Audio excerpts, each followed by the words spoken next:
خوف اور دہشت میں مبتلا قید لمحوں میں آپ سب کو خوش آمدید۔ میرے چینل کو لائک اور سبسکرائب کریں اور بیل آئیکن کو لازمی ہٹ کریں تاکہ میری آنے والی ویڈیوز آپ کو وقت پر مل سکیں۔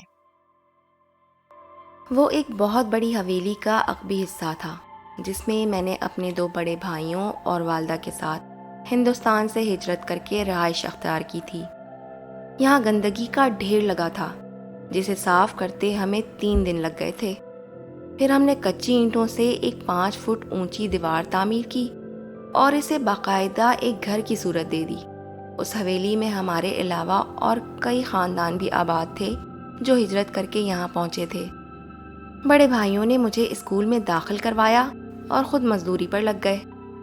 دن سکون سے گزر رہے تھے، مگر پھر ایک دن، وہ چاند کی 13-14 تاریخ تھی اور آسمان پر چاندنی کا نور برس رہا تھا۔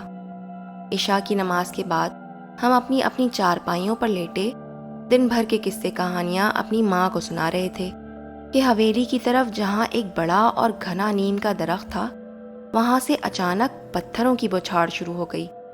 امی کی ہدایت پر ہم جلدی سے اپنی اپنی چارپائیوں کے نیچے لیٹ گئے، نہیں تو ہمارا زخمی ہونا یقینی تھا۔ مسلسل 1 گھنٹہ یہ سلسلہ جاری رہا اور پھر رک گیا۔ ہم نے اپنے طور پر بہت سراغ لگانے کی کوشش کی کہ یہ شرارت کس کی ہے، مگر کچھ پتہ نہ چل سکا۔ پھر یوں یہ سلسلہ چل نکلا۔ ہر رات عشاء کے بعد یہ شغل کوئی گھنٹہ بھر جاری رہتا اور پھر خود بخود رک جاتا۔ رفتہ رفتہ ان پتھروں کے ہم عادی ہو چکے تھے اور ہمارا ڈر ختم ہو چکا تھا۔ بڑے بھائی اکثر یہ شکایت کرتے تھے کہ موٹی موٹی آنکھوں والا ایک شخص انہیں اکثر دکھائی دیتا ہے، جو کبھی انہیں دھکا دے کر ان کی چارپائی الٹ دیتا ہے تو کبھی کسی درندے کی شکل اختیار کر کے انہیں ڈراتا ہے۔ ہماری ماں نماز روزے کی بہت پابند تھیں، گھر میں قرآن پاک کی باقاعدگی سے تلاوت کرتی تھیں۔ انہیں بھی یہ شخص نظر آنے لگا۔ ان کے ساتھ وہ شرارت والی کوئی حرکت نہیں کرتا تھا، بلکہ تہجد کی نماز کے لیے انہیں جگا دیتا تھا اور کبھی کبھار نماز کے لیے پانی کا لوٹا بھی بھر جاتا تھا۔ حویلی کے دیگر لوگوں کو بھی دکھائی دیتا تھا۔ ان کے ساتھ اس کا رویہ خاصا ظالمانہ ہوتا تھا۔ وہ ان لوگوں کو مار پیٹ بھی کرنے لگا تھا، جس کے خوف سے کئی خاندان حویلی چھوڑ کر بھاگ گئے تھے اور باقی لوگ اس کی موجودگی کے عادی ہو گئے تھے۔ اس نے مجھے کبھی نہ چھیڑا تھا اور نہ ہی دکھائی دیا تھا۔ میں نے گریجویشن مکمل کی اور ایک پرائیویٹ تعلیمی ادارہ کھول لیا، جس کے سلسلے میں مجھے زیادہ تر شہر میں رہنا پڑتا تھا۔ میں نے قرآن پاک کے 15 سپارے بھی حفظ کر لیے تھے اور باقاعدگی سے صبح اٹھ کر تلاوت بھی کرتا تھا۔ ہم نے وقت کے ساتھ ساتھ گھر میں مزید کمرے بنوا کر اسے ایک خوبصورت رہائش گاہ میں تبدیل کر لیا تھا، مگر اس نادیدہ وجود نے ہمارا گھر نہیں چھوڑا تھا۔ پھر بڑے بھائی کی طبیعت خراب رہنے لگی اور ایک وقت آیا کہ ان کا انتقال ہو گیا اور وہ نادیدہ ہستی ان کے کمرے پر قابض ہو گیا۔ بھائی کے جانے کے بعد اس نے پہلی بار مجھ سے چھیڑ چھاڑ شروع کی۔ نقصان تو کوئی نہ پہنچاتا، بس ڈرانے کی کوشش کرتا۔ ایک مرتبہ آدھی رات کو عجیب سے شور سے میری آنکھ کھلی تو کیا دیکھتا ہوں کہ لوہے کی الماری کے اوپر کوئی سایہ بیٹھا ہے جو اپنی فٹ بال کو زمین پہ مار مار کے کھیل رہا ہے۔ وہ کبھی میری رضائی کھینچ دیتا تو کبھی مجھے سوتے ہوئے چارپائی سمیت باہر صحن میں ڈال دیتا اور کبھی مجھ پر کنکروں کی بارش کرتا۔ پھر کچھ عرصہ بعد میری شادی ہو گئی، میرے 2 بچے بھی ہو گئے۔ وقت یوں ہی گزرتا رہا، جبکہ مجھے اکثر کام کے سلسلے میں شہر میں رہنا پڑتا تھا۔ ایک رات 9 بجے کے قریب میری گھر واپسی ہوئی۔ کیا دیکھتا ہوں گھر کے سارے افراد باہر بیٹھے تھے اور میری بڑی بیٹی مسلسل رو رہی تھی، جبکہ میری بیوی اسے تسلی دے رہی تھی۔ میرے پوچھنے پر میری بیٹی نے مجھے بتایا کہ وہ شیطان آج صبح سے اس کے پیچھے پڑا ہوا ہے اور اسے اکیلا پاتے ہی اس کے منہ پر تھپڑ مارتا ہے اور دھکا دے کر گرا دیتا ہے۔ میری بیٹی کے ہاتھ پیر جگہ جگہ سے چھلے ہوئے تھے۔ وہ بولی، ابو دیکھیں، وہ ابھی بھی سامنے دیوار پر بیٹھا ہنس رہا ہے اور کبھی شیر کی شکل بنا لیتا ہے اور کبھی کسی اور جانور کی۔ میں نے سامنے دیوار کی طرف دیکھا تو وہاں کوئی نہ تھا۔ میں نے غصے سے گرجتے ہوئے کہا، تم میرے سامنے کیوں نہیں آتے؟ کیا مجھ سے ڈرتے ہو؟ میرے گھر والوں کو تنگ کرنا بند کرو، ورنہ مجھ سے برا کوئی نہ ہوگا۔ اس کے بعد میری بیٹی نے مجھے سرگوشی کرتے ہوئے کہا، ابو وہ آپ کو غصے سے دیکھ رہا ہے۔ میں نے اپنی بیٹی اور باقی گھر والوں سے کہا، اسے چھوڑیں، وہ تو نہ جانے کب سے ہمارے ساتھ کوئی نہ کوئی تماشا کرتا ہے۔ تو ہم سب جب اپنے اپنے کمروں کی طرف بڑھے تو حیران رہ گئے کہ سب کمروں کی کنڈی اندر سے لگی تھی۔ ظاہر ہے یہ اسی خبیث کی شرارت تھی۔ مجبوراً وہ ساری رات ہم نے صحن میں گزاری۔ فجر کی اذان ہوئی تو میری بیٹی نے پھر میرے کان میں سرگوشی کرتے ہوئے کہا، ابو وہ جا رہا ہے اور کہہ رہا ہے کہ کل پھر آؤں گا، جبکہ کمروں کے دروازے بھی اب کھل چکے تھے۔ میں نے دل میں اسے خوب برا بھلا کہا اور دل میں یہ ارادہ بھی کر لیا کہ اب میں اس خبیث کا بندوبست ضرور کروں گا۔ بچے کمرے میں جا کر لیٹ گئے، میری بیوی نماز کے لیے کھڑی ہو گئی اور میں مسجد چلا گیا۔ مسجد کے پیش امام سے اپنی پریشانی کا ذکر کیا تو انہوں نے ایک دور دراز شہر کے ایک بڑے مدرسے کا پتہ بتایا، جس کے بانی کافی پہنچے ہوئے عالم تھے اور جنات کے بارے میں خاصا وسیع علم رکھتے تھے۔ گھر سے ناشتہ کر کے میں نے اپنی بیوی کو سب بتایا اور اپنی سائیکل پر سوار ہو کر مدرسے کے لیے نکل گیا۔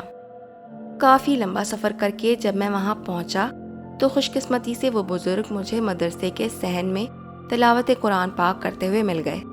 وہ میری طرف دیکھ کر بولے، کہو جوان، یہاں کیوں آئے ہو؟ میں نے شروع سے آخر تک تمام بات انہیں بتا دی اور کہا، جناب ہم نے تو ان شیطان کو جیسے تیسے برداشت کر لیا، مگر اب وہ ہمارے بچوں کو ڈرانے لگے ہیں۔ معصوم بچے خوف میں زندگی بسر کر رہے ہیں جو ناقابل قبول ہے۔ ان حضرت نے میری بات بہت توجہ سے سنی اور کچھ دیر مراقبے میں چلے گئے۔ پھر انہوں نے اپنی آنکھیں کھولی اور مجھے بتایا کہ اس حویلی میں جنات کا ایک پورا قبیلہ آباد ہے اور ان میں سے ایک جن پکا شیطان ہے، وہی سب کو تنگ کرتا ہے۔ اس جن سے اس کے گھر والے بھی ناراض رہتے ہیں، مگر اس کی سرکشی بڑھتی جا رہی ہے، وہ کسی کی نہیں سنتا۔ میں نے ان حضرت سے درخواست کی کہ ہم برسوں سے اس کی خباثت برداشت کر رہے ہیں، مگر وہ اب ناقابل برداشت ہو چکا ہے، اس سے ہمیں نجات دلائیے۔ حضرت صاحب بولے، بھائی وہ اکیلا تو جائے گا نہیں، وہ بہت سرکش اور منہ زور ہو چکا ہے، اسے اس کے تمام کنبے سمیت گھر بدر کرنا ہوگا، اور اس کام کے لیے بڑی ہمت اور جواں مردی چاہیے۔ اس عمل کو صحیح سے نہ کیا گیا تو اس میں جان جانے کا بھی خطرہ ہو سکتا ہے۔ میں نے کہا، میں ہر طرح کا خطرہ مول لینے کو تیار ہوں، مگر اب اس کو ہرگز برداشت نہیں کر سکتا۔ پھر حضرت صاحب مسکرائے اور انہوں نے مجھے وظیفہ بتاتے ہوئے کہا کہ وظیفے کے دوران وہ آپ کو بہت تنگ کرے گا، معافیاں بھی مانگے گا اور جان سے مارنے کی دھمکیاں بھی دے گا، اور کبھی آپ کمزور پڑے تو یہ آپ کی گردن توڑ کر مار ڈالے گا، اور آپ اس کے بہلاوے میں نہ آئے تو ضرور وہ اپنے خاندان سمیت آپ کے گھر سے چلا جائے گا۔ انہوں نے مجھے وظیفہ بتایا اور کہا کہ ایک گھڑے میں پانی لے کر وظیفہ مکمل کرنا ہے اور گھڑے کے پانی میں پھونک کر اسے پورے گھر میں چھڑکنا، اور اس عمل کے دوران گھر کا کوئی فرد اس چھڑکے پانی پر پاؤں نہ رکھے، ورنہ شیطان اسی وقت اس کی جان لے لے گا۔ یہ احتیاط لازمی گھر والوں کو بتا دیجیے گا۔ عمل کے دوران وہ شیطان ہر طرح سے تمہیں ڈرائے گا، مگر اس سے ہرگز نہ ڈرنا، اور جب 40 دن کا عمل پورا ہونے میں 2 دن باقی رہ جائیں گے تو اس شیطان کی معافیاں مانگنے اور ڈرانے دھمکانے کا سلسلہ تیز ہو جائے گا، مگر معاف کرنے کی غلطی کبھی نہ کرنا، ورنہ وہ اسی وقت تمہیں ہلاک کر دے گا۔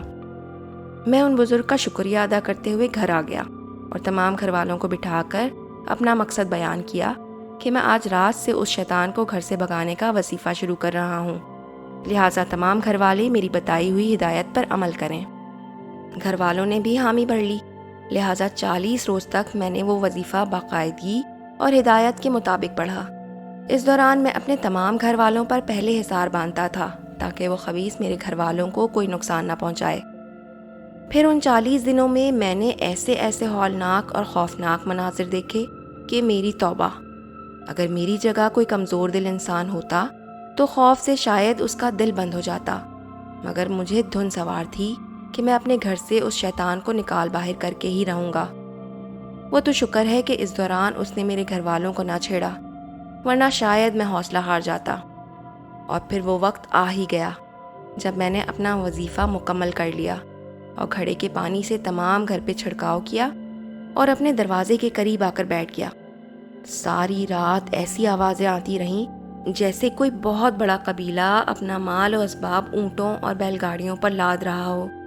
فجر کی اذان کے وقت اس قافلے کی روانگی ہوئی اور اس شدت کا طوفان آیا کہ پوری حویلی ہل کے رہ گئی، اور پھر اچانک ایسا گہرا سناٹا چھایا کہ کنکر بھی گرے تو اس کی آواز گونجتی تھی۔ اس روز کے بعد ہمیں اس شیطان سے نجات مل گئی۔